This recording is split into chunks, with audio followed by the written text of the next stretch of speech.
Ada sebuah kata yang mungkin lebih sering kita ucapkan daripada pikir. Sebuah kata sakti yang mampu mengubah rencana produktif menjadi angan-angan kosong. Kata itu adalah nanti. Nanti saja sholatnya, masih ada waktu. Nanti saja tugasnya dikerjakan, deadline masih jauh. Nanti saja mulai olahraganya, besok pagi deh. Nanti, sebentar lagi, satu episode lagi. Terdengar akrab? Kita semua pernah berada di sana, terjebak dalam perangkap kemalasan dan penundaan, atau dalam bahasa kerennya, prokrastinasi. Kita tahu apa yang seharusnya kita lakukan, kita bahkan ingin melakukannya, tapi ada sebuah kekuatan tak kasat mata yang seolah menahan kita di kursi, membuat ponsel di tangan terasa lebih menarik daripada tanggung jawab di depan mata. Ini bukan sekedar kemalasan biasa, ini adalah pencuri waktu, pembunuh potensi, dan salah satu jebakan terhalus dari syaitan untuk membuat kita merugi. Rasulullah SAW telah mengingatkan kita tentang aset yang paling sering kita sia-siakan, yaitu nikmat sehat dan waktu senggang. Hadis riwayat Bukhari. Hari ini, kita akan menyatakan perang terhadap nanti saja. Kita akan bongkar akarnya dan kita akan siapkan persenjataan dari khazanah Islam untuk menaklukkan kemalasan dan rasa takut akan kegagalan. Bagian pertama, diagnosis. Mengapa nanti begitu menggoda? Sebelum berperang, kita harus kenali musuh kita. Mengapa menunda-nunda terasa begitu nyaman? Akar pertama, takut gagal, takut tak sempurna. Ini adalah alasan paling umum. Kita menunda untuk memulai sebuah tugas besar karena kita takut hasilnya tidak akan sempurna. Kita takut mengecewakan diri sendiri dan orang lain. Daripada menghadapi kemungkinan gagal, lebih mudah untuk tidak memulai sama sekali. Padahal Islam tidak pernah menuntut hasil yang sempurna, tapi menghargai usaha yang maksimal. Ingatlah sabda Nabi SAW. Apabila seorang hakim menghukumi satu perkara, lalu ia berijtihad dan benar, maka baginya 2 pahala. Dan apabila ia menghukumi satu perkara, lalu ia berijtihad dan salah, maka baginya 1 pahala. Hadis riwayat Bukhari dan Muslim. Lihat, bahkan usaha yang berakhir salah atau gagal pun tetap diganjar pahala oleh Allah. Lalu apalagi yang kita takutkan? Akar kedua, beban yang terlalu besar. Saat melihat sebuah proyek atau tugas yang menumpuk, otak kita terasa lumpuh.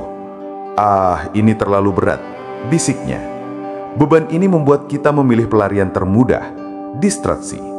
Padahal setiap perjalanan 1000 langkah pun selalu dimulai dengan 1 langkah pertama. Akar ketiga, jebakan syaitan bernama taswif.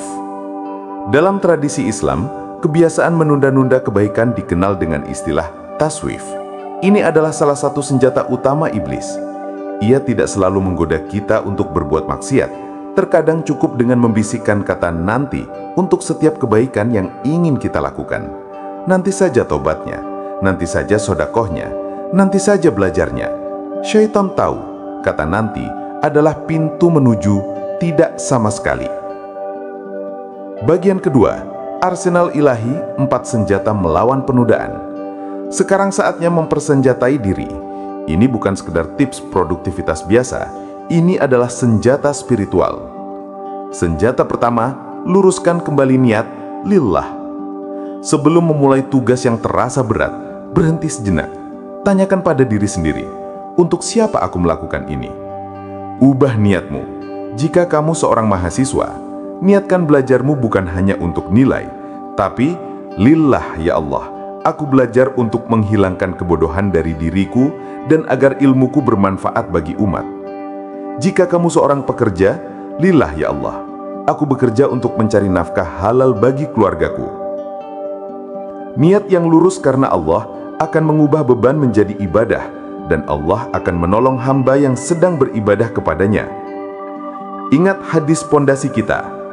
Sesungguhnya setiap amalan tergantung pada niatnya. Hadis riwayat Bukhari dan Muslim. Senjata kedua, doa anti malas dari sang Nabi.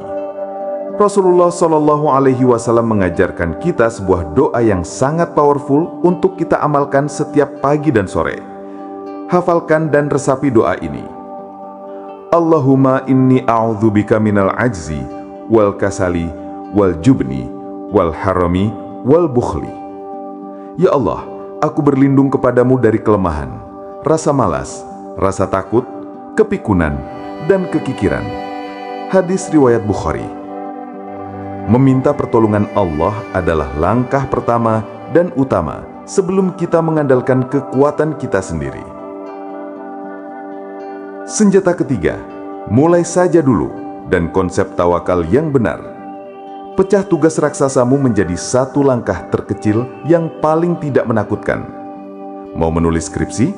Langkah pertamanya adalah buka laptop dan tulis satu kalimat. Mau olahraga?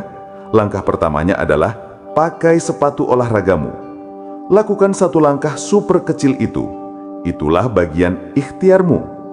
Setelah melakukan usaha pertama itu, serahkan hasilnya pada Allah. Itulah tawakal. Tawakal bukanlah pasrah tanpa usaha. Tawakal adalah mengikat untamu terlebih dahulu, baru menyerahkan penjagaannya pada Allah.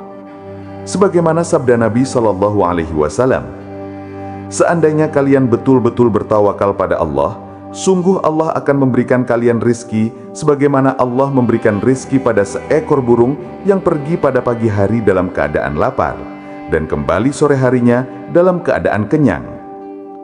Burung itu pergi, ia berusaha, lalu ia bertawakal. Senjata keempat, ingat mati, sang penghancur angan-angan. Ini adalah senjata pamungkas. Saat rasa malas menyerang dan bisikan nanti saja datang, ingatlah bahwa malaikat maut tidak pernah berjanji untuk datang nanti. Waktu kita adalah modal yang tidak bisa diulang. Rasulullah Shallallahu Alaihi Wasallam berpesan, manfaatkan 5 perkara sebelum 5 perkara. Waktu mudamu sebelum datang waktu tuamu, waktu sehatmu sebelum datang waktu sakitmu, masa kayamu sebelum datang masa kefakiranmu, masa luangmu sebelum datang masa sibukmu, hidupmu sebelum datang matimu.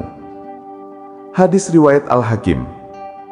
Kesadaran akan mati akan memangkas semua angan-angan kosong dan membuat kita lebih menghargai setiap detik yang kita miliki saat ini.